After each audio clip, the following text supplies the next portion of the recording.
안녕하세요. 폭주자 라이더입니다. 이제 정말 가을이 된 것 같고요. 낮에도 덥다는 생각은 별로 안 들더라고요. 오늘 금요일인데 역시나 야근을 하고 왔고, 그리고 요새 정말 힘든 시기여서 뭔가 엄청 털리는 듯한 느낌입니다.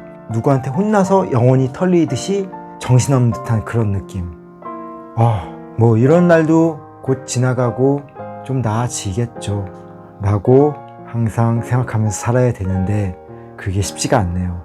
오늘 금요일 날인데 제가 집에 왔을 때 9시 반이 넘었고, 결국에는 유튜브를 찍으려고 보니까 10시가 넘어버린, 여러분들은 어떻겠어요? 한잔하지 않을 수가 없겠죠?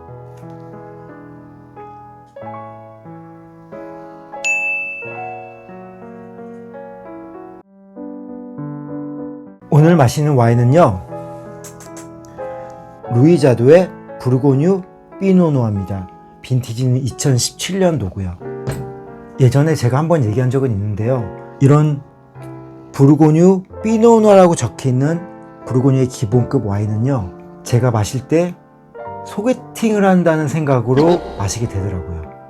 그 이유가요, 기본급의 레지오넬급 부르고뉴 피노누아는요, 제가 마셨을 때 뭔가 제가 기대했던 느낌을 주면서 쉽게 다가오진 않아요.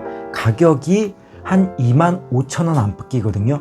뭐 마시고 싶다면 3만원 초반에도 구입하셔도 되지만은, 그래도 괜찮은 가격에 사시려면은 3만원 안짝, 그리고 25,000원 전후로 사시는 게 좋을 것 같습니다.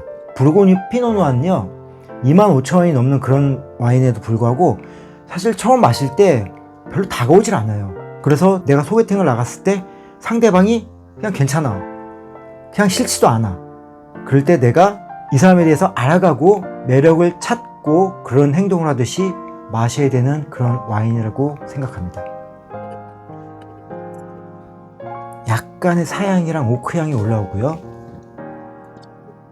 좀 토스티한 향도 납니다. 색깔을 보겠습니다. 부르고뉴 피노누아 치고 색깔이 예쁘진 않아요. 가넷색입니다. 부르고뉴 피노누아는 루비색으로 가넷색보다 좀 더 밝으면서 투명한 느낌인데, 이 피노누아는 조금 어두운 느낌의 피노누아예요. 아주 살짝 단 느낌, 잔단감이라고 하긴 조금 애매한 그런 단맛도 있고요. 탄닌이 있어요. 단순히 피노누아라고 생각하기에는 살짝은 좀 센 것 같아요. 루이자도는 정말 많이 보이는 와인인데요, 마트에서도 많이 팔고 샵에서도 많이 팔고요. 이 루이자도는요, 프리미어 크루랑 그랑 크루밭은 도메인 개념으로 직접 수확하고 재배하고 와인을 만들고요. 그리고 레지오넬급이나 마을 단위급의 와인은 포도를 사와서 양조하는 네고시앙 같은 형태를 취한다고 합니다. 특히나 우리나라에서 유명해진 이유 중에 하나는 루이자도의 샤블리가 신의 물방울에 나왔기 때문이죠. 신의 물방울에서 석화와 함께 마리아주가 얘기되는 그런 에피소드에 이 루이자도의 샤블리가 나오고요. 그리고 여기 그려진 이 얼굴은 수르신 바쿠스라고 합니다. 루이자도는요, 유튜브를 찾아볼 만도 하더라고요. 특히나 재밌는 게 매해 신년 인사 같은 식으로요, 애니메이션이 나오는데 그게 참 예쁘고 재밌어요. 한번 가서 보시는 거 추천드립니다. 오늘의 안주는요, 샐러드고요, 그리고 어묵말이랑 닭강정이고요, 요거는 고향만두고요, 이거는 닭꼬치입니다. 배고프니까 탄수화물부터 섭취해야겠어요.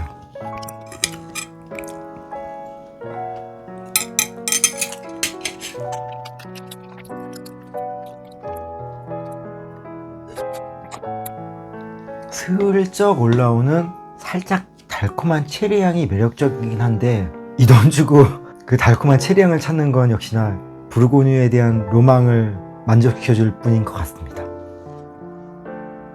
두 잔의 좀 차이가요, 이 잔은 좀 더 오키함이 느껴지고요, 이 잔은 좀 더 실제 과일 같은 그런 과실향이 느껴져요.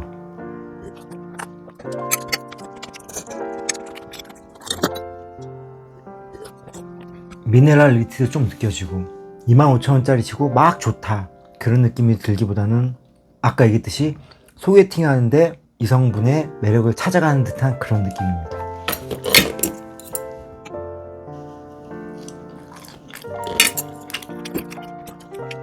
만두도 김치만두 같이 매운 만두가 아니라 고기만두 같은 경우는 와인이랑 상당히 잘 어울린다고 생각을 해요.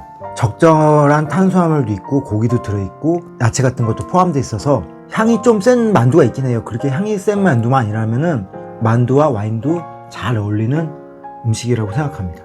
이마트의 피코크 닭꼬치인데요, 좀 너무 달아요. 그래서 이거는 와인보다는 맥주 같은 게 좀 더 어울릴 것 같네요.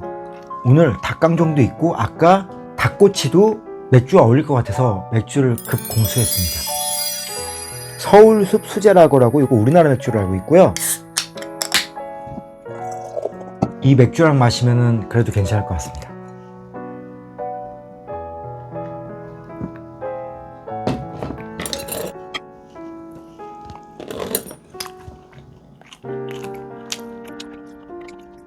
역시나 좀 맵고 스파이시한 음식에는 이런 피노누아보다는 좀 파워풀한 와인이거나 아니면은 소주, 그래도 이런 맥주가 좋은 것 같습니다.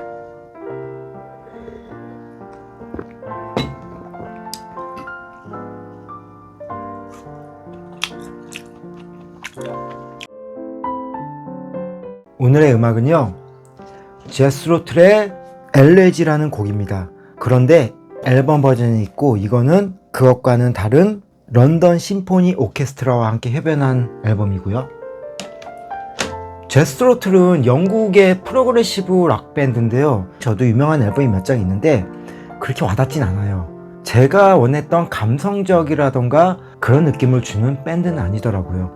그래도 되게 유명하고 명반이 많다고 하는 그런 밴드고요. 하지만 이 엘레지라는 곡은 저는 정말 좋아해요. 이 엘레지의 런던 심포니 오케스트라 버전은 예전에 전영역이라고 하는 DJ의 라디오 음악 시그널 방송으로도 쓰였던 곡이고요. 그냥 요새 같은 가을 날씨에 너무도 어울리는 그런 곡이라고 생각하시면 됩니다. 시작부터 되게 차분하면서도 우울하고요. 마지막에 좀 밝게 끝난다는 느낌이 있긴 한데 사실 앨범 버전이나 이 심포니 오케스트라 버전에서는 잘 못 느끼는 거고요. 라이브 버전을 들어보면은 끝에 부분에 약간은 밝게 표현하더라고요. 너무나 우울하면 안 좋아서 그런 건지 모르겠는데, 이 밴드는 1967년에 결성됐고요. 원래 이 엘러지가 실린 앨범이 스톰워치는 1979년에 나왔고요. 이 앨범은 1985년도에 나왔나봐요. 이 밴드의 리더인 이안 앤더슨은 플루트를 불 때 다리를 꼬고 소위 학다리로 부는 걸로도 유명합니다. 요즘 같은 가을에 어울리는 제스로틀의 엘러지, 그 중에서도 런던 심포니 오케스트라와 함께 협연한 곡, 그 곡은 오늘도 본문에 링크 시켜드리겠습니다. 일교차가 큰 날씨에 감기 조심하시고요. 구독과 좋아요, 알람 부탁드립니다. 감사합니다.